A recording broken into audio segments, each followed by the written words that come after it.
Maria Titizian, and I will be moderating today's discussion. I am a lecturer at the College of Humanities and Social Sciences at the American University of Armenia and also the editor-in-chief of EVN Report.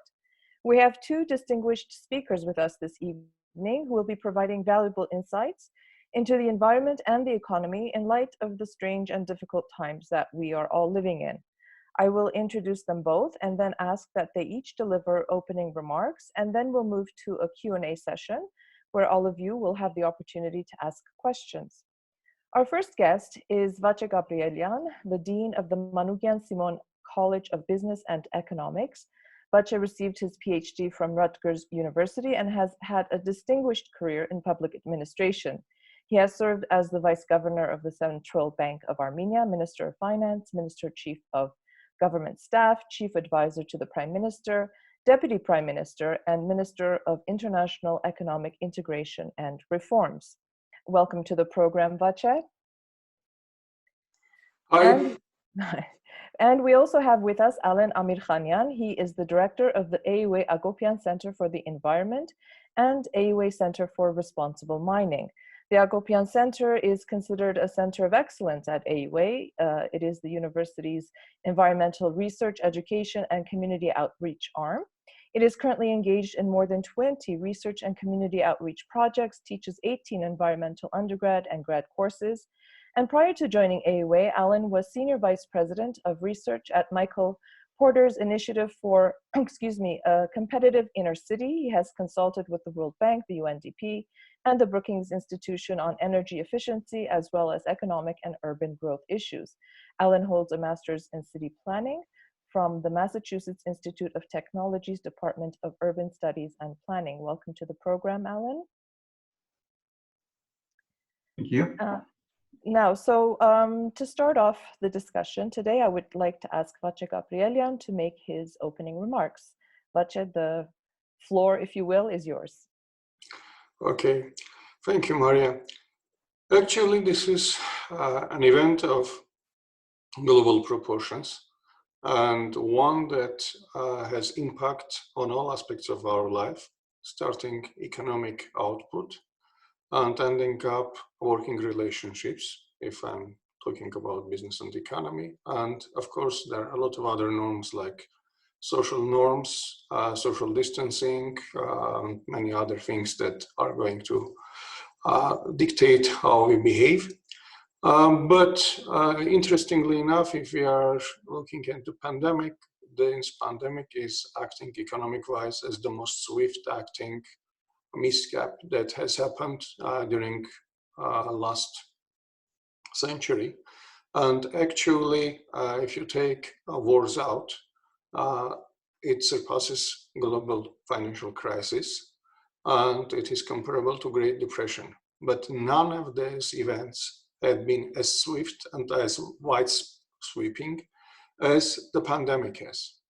It has impact upon all the economies all across the world, and I don't recall any other case when the countries simultaneously closed up borders, ceased economic activities, and this had this type of impact across the board.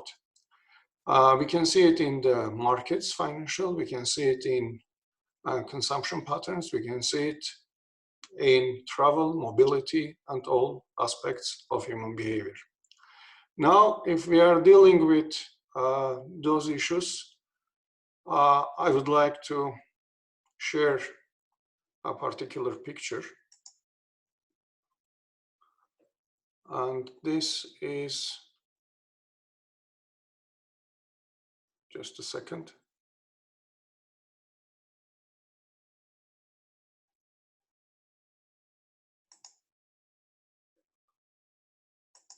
How people are impacted. And you can see it's a very interesting thing made by JP Morgan. And you can see people have high risk and low risk and how many sectors it covers. Interestingly enough, when you see these interactions, the proximity daily and contact with others, there are people who are at high risk. the physicians, of course, pharmacists, registered nurses, medical assistants, etc. Of course, the best position, the CEOs. But this also shows that across a wide spectrum of activities, people are being impacted. And in this widespread of activities, people are being impacted means that actually they are going to have impact on the economy, because many of them, because of this, are not working, because actually it happens that it is having impact on the interactions between businesses. And this is showing how much different sectors are exposed. This is done by Moody's Investor Services. And as you can see, there are companies with high exposure sectors: apparel, automotive manufacturers, automotive suppliers, consumer durables, etc. At the same time, lodging, leisure, and tourism, passenger airlines, retail. The one that low exposure is packaging, pharmaceuticals. Actually, many bet that this is going to grow because of the spending on virus prevention and cure. Real estate, etc. And there are moderate exposures. And compared to any other event recently, this type of wide exposure across the board and immediately is quite a unique event. Now, if we look upon things, how things are going to unfold, and that is going to have impact on the economy, it is also going to have something across these lines. This is showing Morgan Stanley research in the United States. What do they believe the pandemic is going to do, and basically how long it's going to take. Interestingly enough, for us in the education sector, their analysis that schools are going to reopen somewhere in September, but this is not given. And it's interesting that you can see there is this potential second wave of infections, and many actually are considering that this is also going to happen. And since this is going to happen, then this is very interesting also, whether schools will open or not. But you can see that essentially the second quarter of this year is gone. The economic impact on Chinese GDP that is opening up is considered to be about 6 to 7%. UK estimates for the second quarter are giving as far as 40% estimate of going down. JP Morgan is considering that corporate profits will be down by 70% during the year. So this is an unprecedented match, and the question is how to survive. The question that we can actually talk about is, will the government help that is unprecedented in its nature across the board and across all the countries? When the governments are spending, the central banks are injecting money, will be good enough in order to restore growth in the second half of the year. Many are hopeful, but currently we all have scenarios.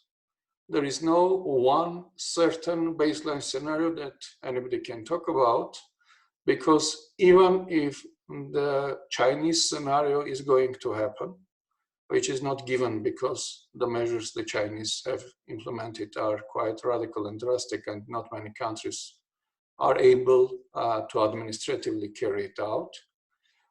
Even in those cases, the time still has to pass, and it means that we have to see whether the pandemic is rolling back and resumption of normal life is going to be somewhere close. Many even argue that actually full return is not going to happen, And we are going to enter a new type of a world when eventually we are going to make offices that have design of 6 feet apart, that we are going to have new type of working relationships with a lot of people commuting, non-commuting, but working offline. A recent study by MIT was that about 34% people, which they consider to be the potential of people who can work from home, is already working from home in the United States. So if this is the things that are going to happen, this is also a radical new environment for work and economy that we are going to witness. Briefly, this is where we are, and everybody considers that the year is going to have recession. We are going to have, on average, about 5 to 6%. Some optimists think China will be close to 0 or positive, but over the world, for the general world, now everybody is looking for recession. Second quarter going down, possible recovery due to extensive government measures coming later in the year. This is the general picture. Vache, thank you for that interesting overview of the current situation. Those graphs really put things into perspective for a lot of us. I'm going to ask Alan now to say his opening remarks, and just to remind our viewers that you can please send in your written questions so that we can start the Q&A after Alan does his opening remarks. Alan, it's all yours. Thank you very much. You can hear me, right? Yep. Okay, great. I really appreciate this opportunity to put what is going on globally within an environmental context and understanding. This is kind of a global timeout for everyone to figure out, hopefully to figure out how we will be able to arrange our relationship to nature and our relationship to the natural world. If we are wise enough, we will pursue that direction of deliberation and thinking. The COVID-19 is not the first epidemic, is not the first pandemic, and will not be the last one. So how is it that we can use this opportunity to think about better resilience, building better resilience in our communities, in our societies, in our countries, national economies, and also figuring out how we relate to nature in general. Zoonosis, which is kind of the word used to describe transmission of diseases from animals to human, or it could also be humans to animals. There's been a long history because we are intertwined in inextricably kind of intertwined relationships. We have intertwined relationships with nature, and going back to the even perhaps before, but recorded history, the Black Plague, 14th century, the so-called Spanish flu in the earlier part of the 20th century, Ebola, HIV/AIDS, avian swine flu, SARS, MERS. All of these have animal origins, and in some ways, COVID-19 should not have been a surprise. Back in 2007, University of Hong Kong actually published a paper saying that given the consumption patterns of bats and wildlife in Chinese society, an outbreak like this was expected to happen. So the questions, of course, that come up is why weren't scientists heeded? Why weren't these concerns taken into account in terms of planning for epidemics and building in resilience? I'll talk a little bit about that a little bit later, but this is a question that everyone is probably asking themselves at this point. And the reason I'm saying this is not the last one we're going to see is because there's millions of viruses out there, and estimates are that 600,000 unknown viruses possibly can jump from animals to humans, and these spillovers can happen in many, many different ways. And this can happen in terms of, exposure to wildlife, especially those with large reservoirs of viruses. These can include bats, rats, monkeys, various types. And so exposure to wildlife through consumption of wildlife, handling of exotic animals. I'm including here zoos also. These are all issues, locuses or loci of how these animal-borne viruses can be transmitted to humans. And vice versa also, because there are viruses that humans transmit to, let's say, great apes or elephants, and is devastating for populations. So when they're exposed to the common flu, for instance, that human beings can deal with.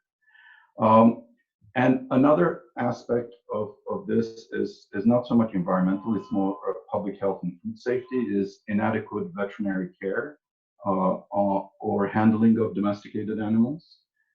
We've had cases of course, the avian and the swine flus that have transmitted to human populations with devastating impacts. From an environmental change perspective, land use change, loss of habitats can be a significant source of creating the conditions for transmission. Lyme disease, we're seeing, for instance, in the US, unprecedented numbers of cases of Lyme disease, which is ticks transferred from deer populations to human populations. This can happen for a number of reasons, human beings encroaching on habitats of deer, or it can even happen in case of reforestation when the tick populations go up. That can expose human populations to certain vectors that weren't there before. And of course, climate change has its own very complex impacts on disease transfer. So there's a lot of work being done on this and has been done on this. Now I think it's time for us to think about how we use this information to build resilience in our societies. And part of the way to think about building resilience in our societies is, of course, constant research. And the research broadly is categorized in two directions. One is inventorying the viruses and what is happening out there. And the other one is surveillance of how the viruses are jumping or transferring or mutating, right? And there's been international collaboration on this. I was reading about one USAID project that 31 countries, including China, collaborated on exchanging information on viruses and potential of surveying and maintaining surveillance of virus spread. This program was coming to an end in September 2019. It was supposed to be wrapped up, but it was kind of temporarily extended. Hopefully there will be other projects that will come in and will connect the scientific and the public health community and the environmental community in keeping track of it. The absolute essential element here is global coordination and exchange of information. And also we've known cases where, let's say, people suffering from COVID-19 are going to hospitals, but the hospitals are not prepared to understand, diagnose, and report it as such. So there's also that issue of being able to really capture and creating standardization of reporting so that there's better understanding of the transmission rates and the spread of the virus.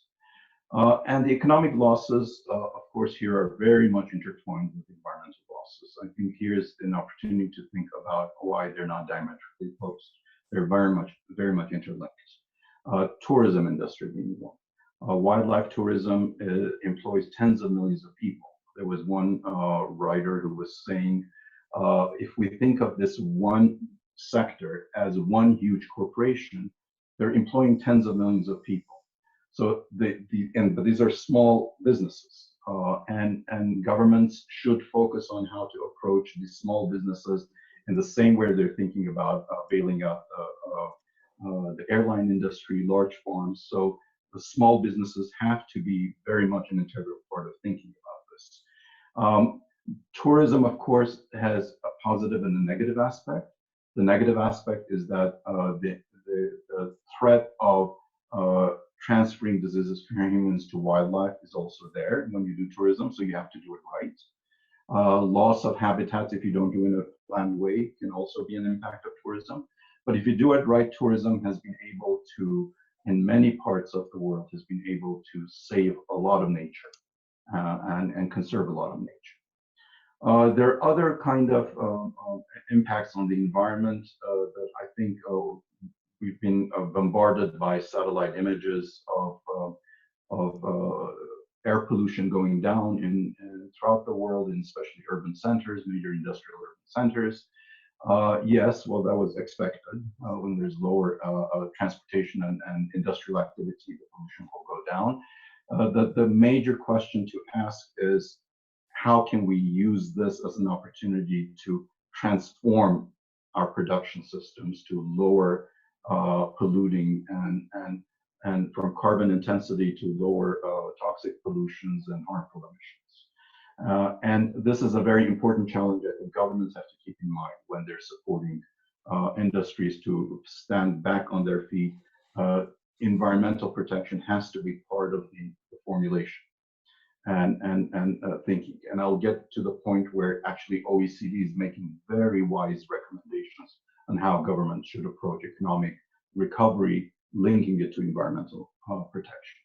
Another very important link with environment and this whole crisis is food production and food distribution systems. We have disruptions in the global trade of food may result in huge loss of food waste, loss of food. And because you can't transfer it, food spoils and you have to dispose of it. This has, of course, a double kind of impact. One is that huge amounts of resources, water, energy, and other resources went into producing that food, which is now lost, and you have to still feed people, so you have to produce again. And the other impact, of course, is when this food rots, and it's methane, which is another greenhouse gas, actually very potent greenhouse gas. So this is, again, a very close link how poor kind of economic performance on one sector can have an environmental impact, significant environmental impact. So this is where, when we're starting to think about resilience in food systems, we have to think about maybe increasing local food production capacity, rethinking the food systems globally. This is an opportunity for us to think about this. It also gives us time to think about how some of our pressing environmental challenges have not reached the level of crisis thinking. All right.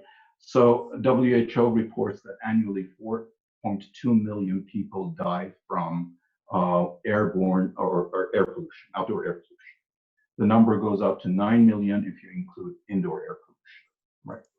So, but this has never reached the crisis level that our 250, 300,000 deaths globally right now has caused. So I think this is this gives us an opportunity to think about how transforming our economies to cleaner economies, more green economies, can actually have significant public health and economic benefit in the long term. And if we think of those other negative environmental impacts, including it in our reformulation of our economies, can have significant positive benefits. And there have been studies. I was just looking at a study by Zurich University of Applied Sciences, and there were interesting findings where people were required to give up driving and do, let's say, biking to work. After the crisis period was over, less people went back to cars, and more people continued to use the alternative form of transport. Same thing happened with in Japan. Kyoto University study was looking at, when motorways were shut down and people were required to take public transport or alternative forms, after the reopening of the roads, people continued to use public transport and alternative forms of transport. So these are opportunities that we should latch onto and be able to use to kind of catapult or move into different directions for our economic activity. And let me just wrap up by a very good set of recommendations that the Organization for Economic Cooperation and Development has made to governments, OECD. These are, let me just quickly read through them. One of their 5 recommendations is systematically evaluate possible unintended negative environmental impacts of new short-term fiscal and tax provisions. So think about the short-term solutions you're having. Think about the environmental impacts of these solutions. Don't underestimate the long-term impacts of these short-term solutions that you're seeking. Do not roll back existing environmental standards as part of the recovery plans. That's another of their recommendations. Make sector-specific financial support measures conditional on environmental improvements where possible. So if you have an opportunity to get an industry to become cleaner and move towards cleaner production or cleaner types of activities, use your economic incentives to promote that, to push them in that direction. And then finally, they're saying, well, actually, there's 2 more. Ensure that the measures will enhance levels of environmental health in order to strengthen the resilience of societies. So resilience is something we need to think about seriously. We're not going to get rid of pandemics, but what we can do from our human preparedness perspective is to be able to have societies that are resilient. So when a pandemic happens, our systems can quickly respond to the pandemic. And a great example, of course, is Korea. With their experience with SARS, they were able to organize their response very effectively, and they've had much less negative impact than other countries. Of course, they will have it because it's a global economy. Their economy will suffer because they're interconnected with the global economy, but they did not suffer the same level as some of the other countries have suffered. And then finally, they're recommending that clearly to governments that clearly communicate benefits of improving the overall environmental crisis of societies. So, I just read today the article you had published in EVN Report, Suren Amanukian's article about epidemics and pandemics and the impacts they've had on society and trajectory of human development. And, with the, he was arguing that with the plague, it was a kind of demise of feudalism. With, the Spanish flu epidemic, there was a opportunity for women to join the workforce and start advocating. Maybe this is our chance. This COVID-19 is our chance to rethink our relationship with nature and our relationship with the environment, our natural environment on which we're so deeply dependent. Thank you, Alan. Absolutely. There's a common thread running through both of your presentations. Is about how human behavior needs to change in a post-COVID-19 world, and how structures from work environments to how we deal with wild animals and the Amazon and everything needs to change. I had a whole bunch of questions, but we have a very active community who is following us, so I want to give them the chance to have their questions answered. So I do want to start with the first one from Artur Grigorian. Vache, this is directed for you. It says, having worked at several positions in the government, how do you evaluate our government's response to the pandemic and the economic crisis? Cases are rising again, and people generally do not adhere to the social distancing guidelines. What do you think the government should do? Well, the government started from skeptical perspective, then to financially conscious one, because as opposed to many countries that are large and can afford much larger stimuli and impetus, developing countries don't have that opportunity. And the government is quite conscious not to overspend and not to kind of overreact to it. As such, the government's measures, now they are 13 of them, about 7, I think, are social, about 6 are economic. They are tailored to be the most efficient and the most targeted ones. And there are other measures that the government didn't come yet, like the tax deferrals, because they would like to assess to see how much they would have money and how much they can afford to go on for that. Similarly, for example, if you deal with utilities payments, the government didn't come up with measures until there were data in how much the spending patterns have been in March. Similarly, I believe that they will talk about taxes after this month, because this was the very important month of tax collection, because we had last year's taxes, particularly profit tax or corporate income tax, being collected now. And as such, they are moving quite cautious, because they are looking after the targeted nature of every penny and trying to be frugal, which is not the most optimal version of fighting a virus, because in that case you have to act swift, like the Chinese way, or you have to go to the other extreme, which is the Swedish example. And Swedish example is an interesting one, because it is something that you have to have highly disciplined population with different social disposition norms. And if you look at their numbers, they have almost similar numbers to other European countries. And there, although there is no lockdown and the schools, gyms, restaurants are open, their numbers both of deaths and cases are below those of the big countries, France, Germany, Spain. They are below Netherlands, which also has partial lockdown. So between these two measures, you have to understand actually how the population is going to behave, and based on the economic and social behavior of the population, tailor those. I don't believe that kind of laissez-faire or that type of approach that Swedes are doing is going to work in Armenia. I don't believe our population has that type of discipline that is going to self-enforce. We need more drastic measures because of the social culture, because administrative capacity and many other things, because the healthcare system cannot be overburdened, while the Swedes have access to one of the best healthcare systems in the world, and many other issues. So from this perspective, I would prefer if the initial response was much swifter, and we didn't initially had, for example, public transport operation, etc., etc. Currently, what we have, I think, what is written in terms of restriction is okay.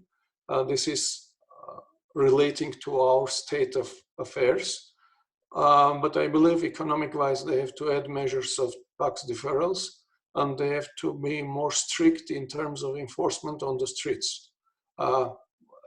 These two things, in my understanding, is what works in other countries. But I'm not an expert in health matters. I think if you have followed our other webinars with our former president, Dr. Acopian Armenian, with Vartuhi, they will explain in more detail about public behavior during pandemic.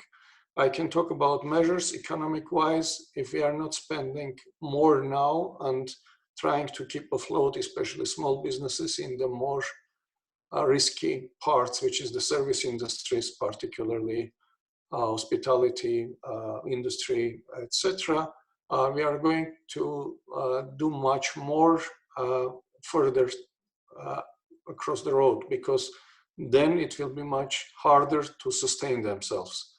So from this perspective, I think mostly the decisions are comprehensive now, as of today, but they are cautious and financially very conscious, which is good from frugal management perspective. I have been advocated for more fast and rapid increase of government debt to address the issue, but the government chooses to go with more frugal perspective.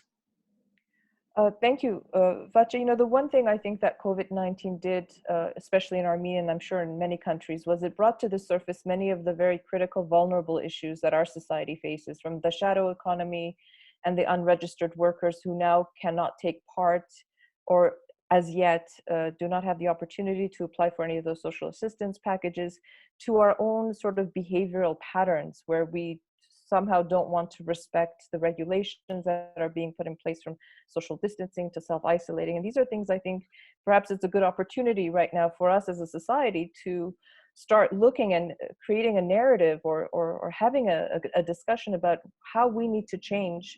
Because as Alan said, these epidemics are going to continue happening as long as human behavior doesn't change. I want to switch gears and ask a question now to Alan. It's from a participant, Vache Gabrielyan, who was wanting to hear the participant's opinion, but since everybody's muted except us, I'm going to ask you, what is your opinion on COVID-19's potential impact on Armenia's mining industry? And what should companies and government do to prevent and mitigate potentially adverse impacts? Well, mining is one of those industries that is allowed to continue to operate along with some of the other industries in the country. It is a critical source of revenues for the state budget. So perhaps that is the underlying reason why the government decided to keep that industry going. Of course, it is an industry where people interact with each other a lot.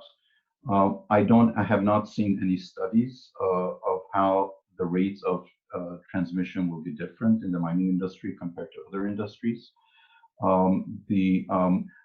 Clearly, when you're working in a mills facility where you have to communicate with your co-workers, and there's a lot of noise around, you may have to come close to each other and speak loud, and maybe the projection of the voice and the anything that comes out of your mouth, that all increases the risks. And if you're working in the field and excavating and things like that, the industry will have to be cognizant of this. Will have to be take steps to ensure that transmission is minimized, and maybe this is also an opportunity for the industry to do self-imposed testing of workers and isolating workers if are shown to be positive for the virus.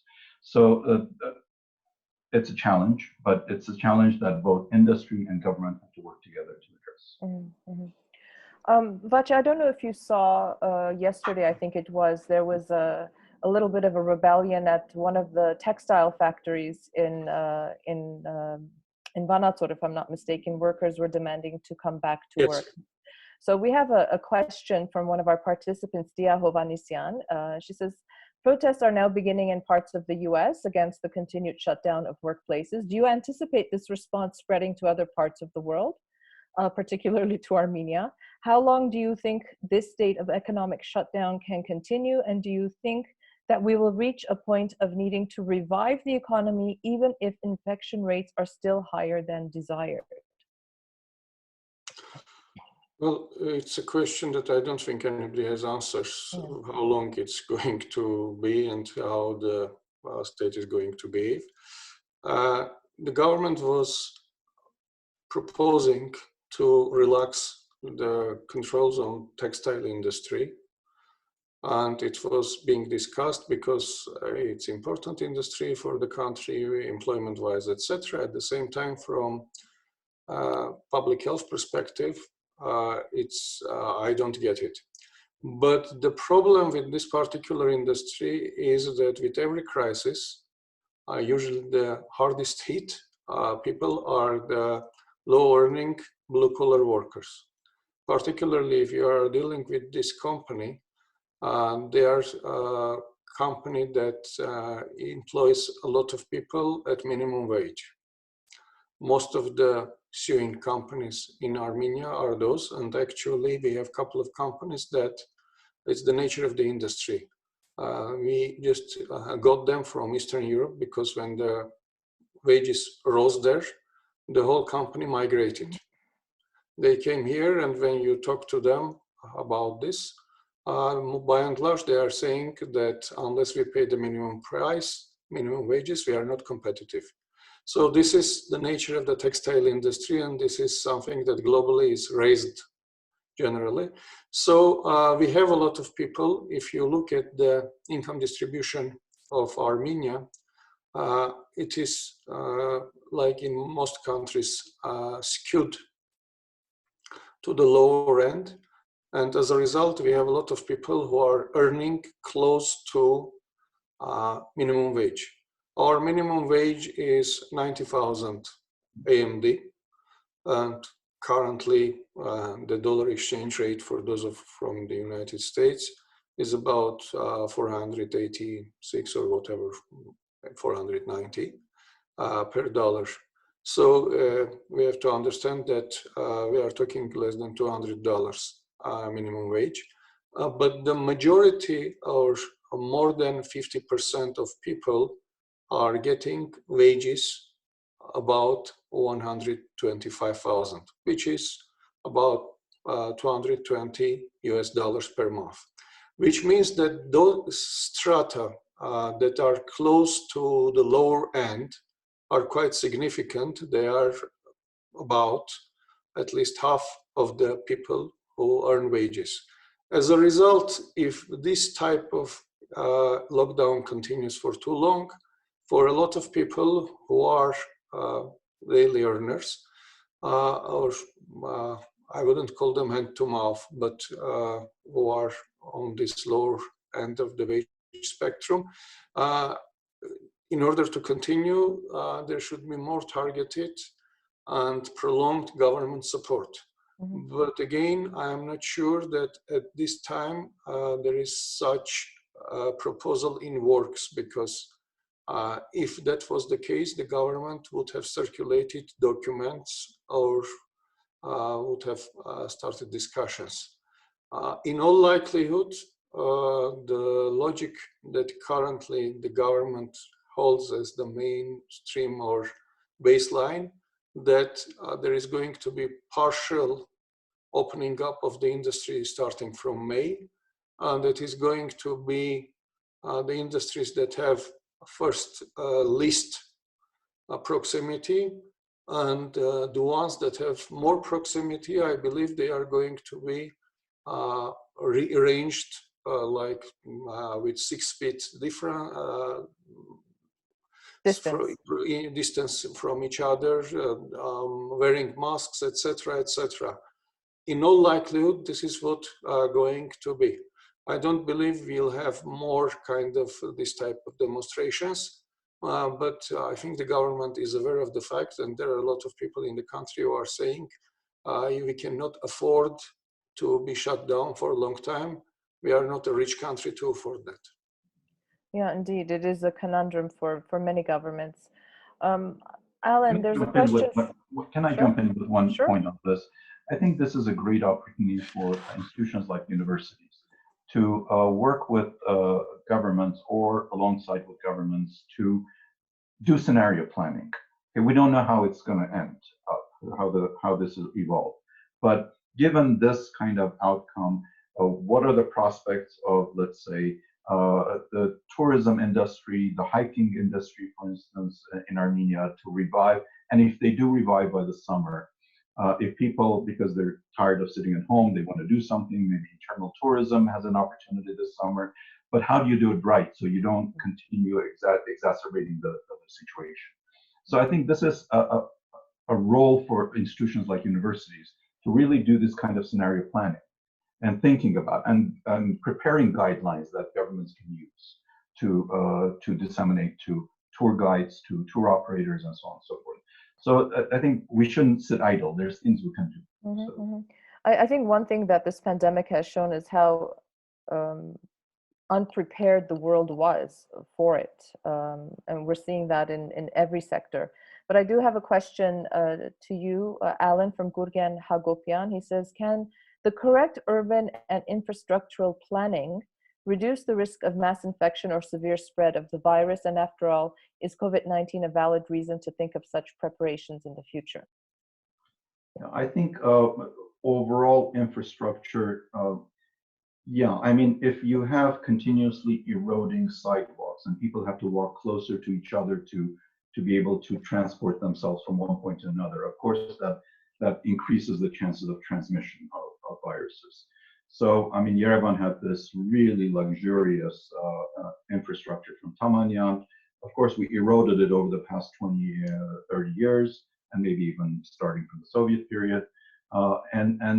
So the right infrastructure for types of transport or mobility and use of public space that allows people to have ample space, that's of course an important aspect of what we need to think about when we're thinking about urban planning.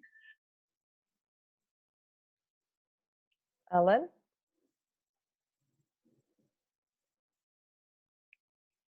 Vache, can you hear me? Yes. Oh, okay. I think Alan has lost his internet connection, or he's frozen in time. So why don't I move on to a question that was directed actually to both of you, but since Alan is frozen, we'll proceed. It's from Vache Gabrielyan.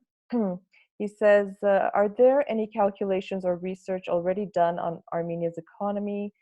Could you please elaborate on the change in different fields of our economy? Do our companies have the necessary potential to change their working conditions? Something that you were sort of alluding to. Not really that I don't believe our companies by and large have. If we are talking about most of them, but as it's shown, for example, as American University, we were able to do quite efficient and smooth transition. Some other companies also do, but they are not that large, actually, not only because of the technological changes or technological opportunities, but also work habits, standard operating procedures that they have to sign everything, they're leaving an electronic signature, etc., etc. The government has those. And actually, the government can afford, for example, work with half of its workforce inside the buildings, half of them from home. But if we talk about private sector economy, particularly the smaller ones, they are not, and larger companies that have industrial capacities also they don't. So from this perspective, we still have to invest, but not only in hardware. There is also software, there is also understanding of how you are going to do employee control. For example, if the employee is not there and they are not signing the paper that they are here at 9 a.m. and leaving at 6 p.m., etc., is it okay? Can you manage actually based on the outcomes, etc., with flexible schedules? This is something that yes, still to come to our companies. As far as the economy is concerned about how hard it's going to be hit, recent assessments that I have seen, initially we had international banks and rating agencies giving moderate growth. Now I think everybody is looking to south, and more detailed calculation was done by former Minister of Economy, Vache. He gave a range until 11% economic growth decreasing year over year. Of course, the most hardly hit is hospitality sector, tourism sector, etc. And by and large, I believe that if we are going to have tourism, we are going to have only local. Air travel is off, even if air travel is going to recover. Many people have spent their savings, many people are on furlough, and they cannot afford a new vacation. As such, it is going to be severely curtailed. And there are also issues about where are you going to export, what you are going to do, what is the transportation routes. So I would suggest looking at Mr. Avanesian's more detailed study. Is also calculating how much, for example, remittances are not going to come from Russia, etc., etc. Yeah. It is published on the Slavonic University site. Indeed. Alan, welcome back. I'm going to let you finish your thought and just add a quick question. Maria Titizian, was saying that because of the COVID-19, there's now a large amount of waste being generated because of masks and gloves. What is the best scenario to handle this kind of waste? Yeah, if I could just continue on that previous point, I think another aspect of infrastructure and is to think about, especially when we talk about mobility, public transport. Maybe it's time to think about new sanitation standards, new kind of intensity of use standards.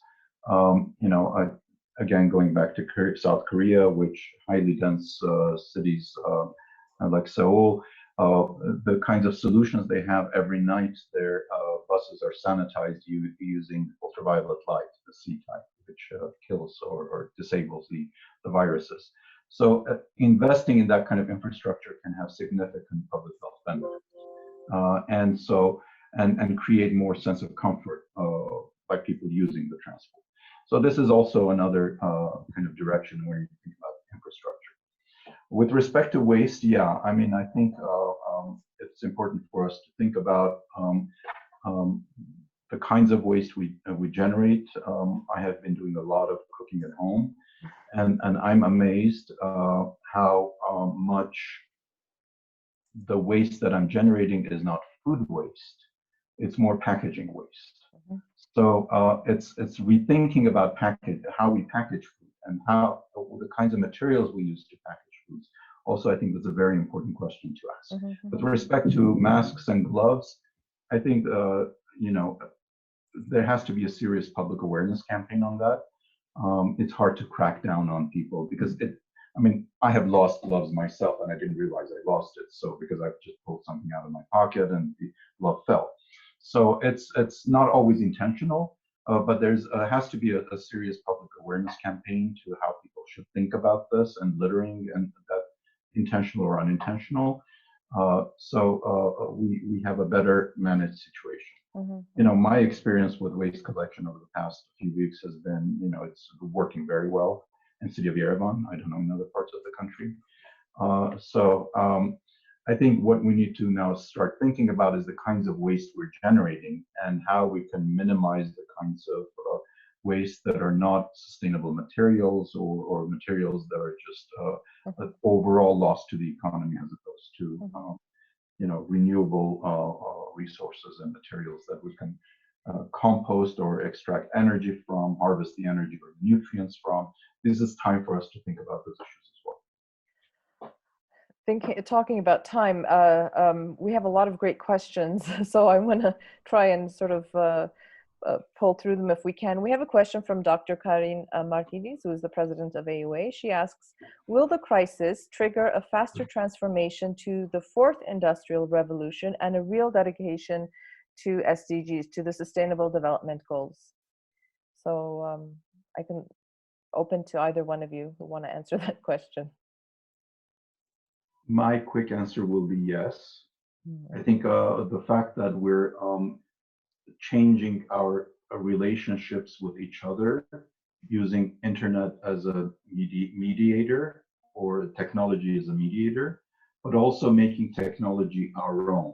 So we're not subject only to technology, but we're tailoring technology. And that's kind of the fourth industrial revolution, right, is all about, right? So I think, yeah, and also this is part of how we think about becoming more aligned and harmonious with nature. Part of it is taking ourselves out of the formulation in an intrusive way. So, my quick response would be yes, of course, this is a great opportunity for us to think about how we can mobilize that direction. Mm-hmm. Vache, would you like to weigh in? If I would agree with Alan that given this new working environment, we'll think about more digitization, and more digitization also gives us more scenario planning capabilities, because we should be able to describe the objects and deal with them in different circumstances. And everybody is going to think about these contingency plans more seriously from now on, because, for example, critical infrastructures, banks, energy systems, etc., they always had, but they kind of had it in place because the regulator wanted, because this and that. Now they are going to take it more seriously, and if they are going to do it, they are going to do it more digitally, because they have seen that it will be easier to do. But I'm not sure about SDGs, because I don't believe that environmental consciousness is going to raise significantly, because the immediate impact of this is going to be, I think, more polarization. And because of more polarization, there are going to be different type of demands, and immediately the governments are going to be too busy of spending and licking their wounds in order to pay too much attention to sustainable development goals. While the other part is coming also from economic agents, they would like to have continuity in their businesses. So in one terms, yes, in the other case, I don't believe that it's immediately going to impact. Mm-hmm. Okay, we had two questions dealing with oil, and as we all know, the price of oil has tanked historically. So one question from Diran Avedian is, how will these economies cope with the drop in oil going forward 1 year? And we know that this is going to be very serious, especially for our region. And then there was another question about oil from Sofia Beklarian, who says, will the pandemic and the crisis in oil use resulted from it accelerate the switch to mainstream use of renewable energy? And if so, how will it accelerate the switch to green energy? So I don't know, the price of oil, Vache, I mean, with Russia being our largest trading partner, how is that going to impact our economy in the middle of this pandemic? Well, let me start from the second question, then I'll come back, because in the second one, if oil is becoming much cheaper, why would people switch to renewables?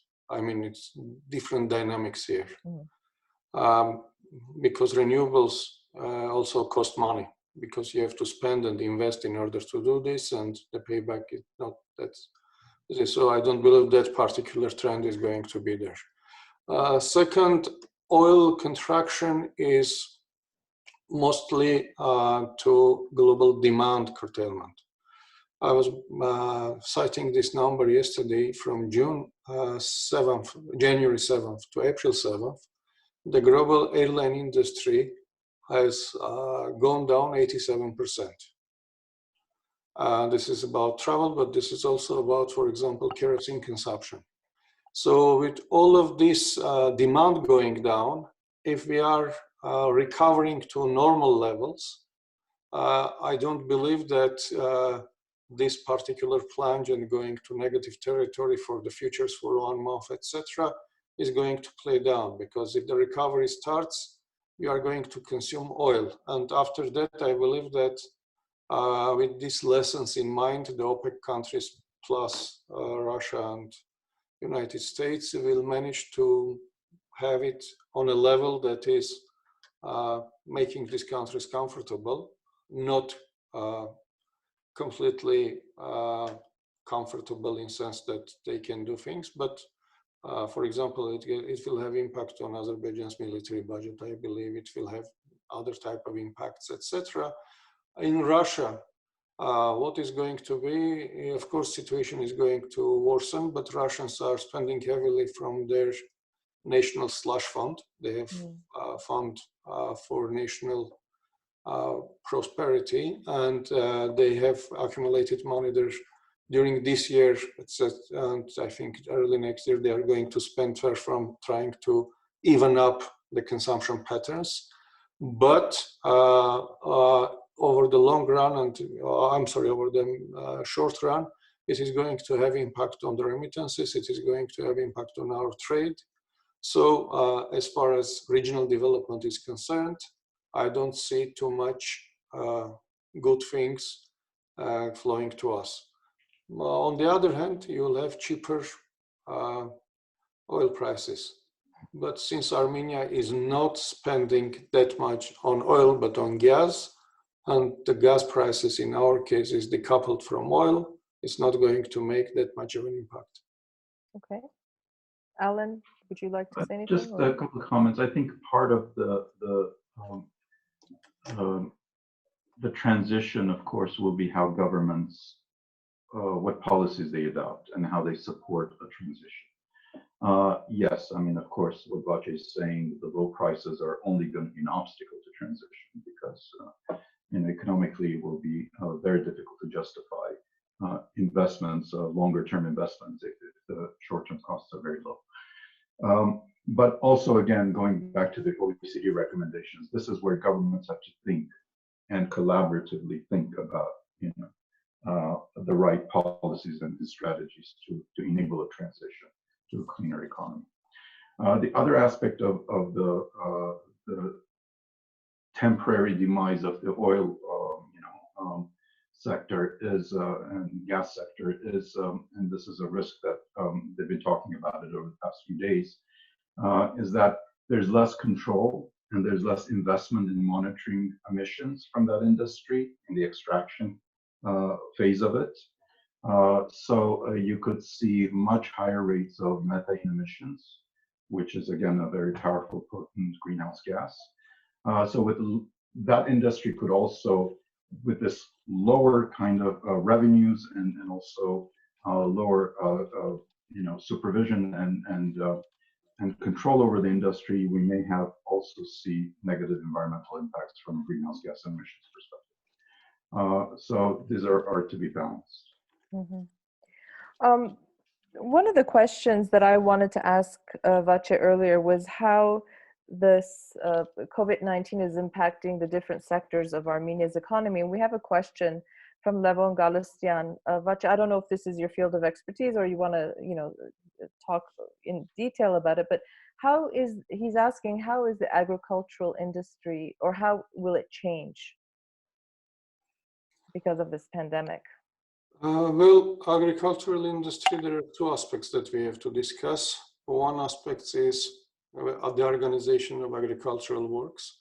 And you know that agricultural work, due to lack of proximity and many other issues, is among the allowed activities. So there is no government restriction in doing that.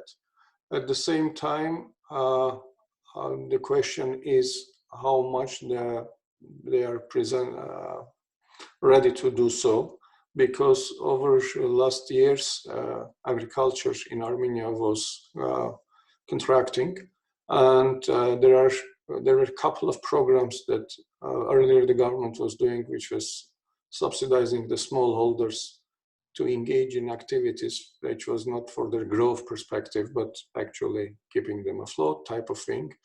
The government has resumed those. At the same time, there is issue that there were, again, earlier times supplies in herbicides, etc. The government chose during the last 2 years mostly go through the loans and to the financial resources rather than in kind.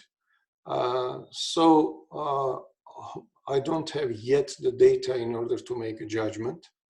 But I believe that since there are no massive injections, but there is just allowing them to get into this, and there is possibility of larger export markets, I would suggest is not very high, because both Russia, say, for example, being closed, and also one of the main infrastructure companies, Spica, having problems, it is going to be problematic in exports, and it is going to be problematic because I'm not sure, I'm not saying it's not happening, but I don't have data about how much pesticides they have, what is the situation with the water, how much arable land there is, has it been contracted or not. The data for 2019 just came up, and I'm not sure what is the data with 2020. Perhaps in about 2 months we can answer these questions. Thank you, Vache. We have now gone 7 minutes over time, so I'm going to ask 2 final questions and then we will wrap up. This is a question from Gayane Shahmuradian. She says, given the trade-off between economic growth and the environment, do you think that the potential benefits of COVID-19 will outweigh its costs in the long run? Maybe, Alen, you can start us off. The benefit to the environment, if there has been any. Well, I mean, I think the jury's out still. I mean, because there's been some benefits and some costs to the environment as well. For instance, we're seeing cases where communities globally, and this is Africa most that we're talking about, were dependent on wildlife tourism. Now there's increasing incidents of poaching because these communities that were reliant on tourists, the tourists aren't there anymore. So it's not, I mean, I think the jury is out still, you know, whether the environment has benefited from this or not. The gains may be temporary. I think that the real question to ask is not pit environment against economy. I think the way to phrase the question is how can we move forward and not think of these as opposite kind of ends of you know, be able to think of this as an integral kind of thing that we need to move forward on and plan accordingly. So. Okay, if I'm going to answer, it depends upon what the long run is. You know, when they asked Zhou Enlai, Mao's prime minister, what he thinks about French Revolution, he said, too early to tell. And now people are talking, for example, that after the Great Plague in the 13th century, the result was that suddenly there was discretionary income and people have started to spend on clothing that before that was unthinkable.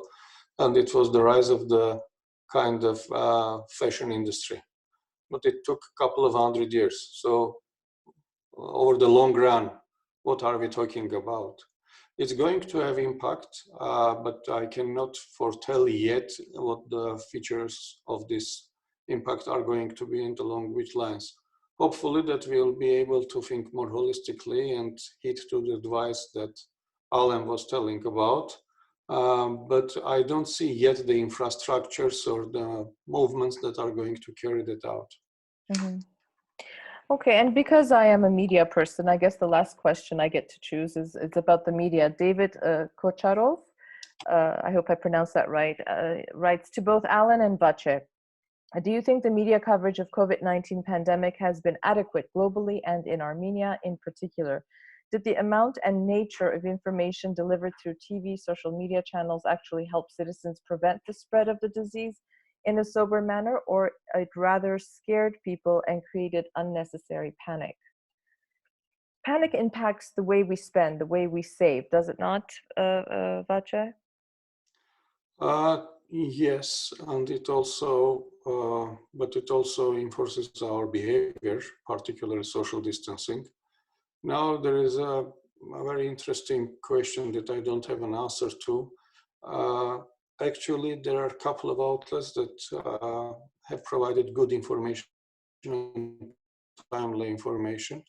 All of the countries started to report cases and instances in much more detail than ever before that I can recall. I don't remember any instance that have been this type of reporting, international comparisons, and that every government every day says this is our daily cases. And kind of Johns Hopkins, for example, University having this global dashboard for all of the countries, Worldometer having this and that. At the same time, I'm not sure about social media because we have a new player which is called social media. And I have seen anything and everything on social media, particularly about how many cures out there can be and what can help you and what cannot help you. And given that especially the younger people are getting most of their information not from regular media, but social media, I think the jury is still out there. I cannot really say what is the real information that is going to people and how informed they are. The jury is still out. I am in problems to make an assessment. Mm-hmm. Alan, would you like to address My comment that? on that question would be, which I think is a critical question, is that, you know, depends on the country. And I think the media itself is not to be singled out alone. It's media combination with politicians, how they've created a sense of disorder, panic, or a sense of order in the, you know. And my experience with this past a month or so with the Armenian approach and the government's approach has been to try to minimize the chances of a panic. And it's been very kind of level-headed approach, a rational approach, which I prefer.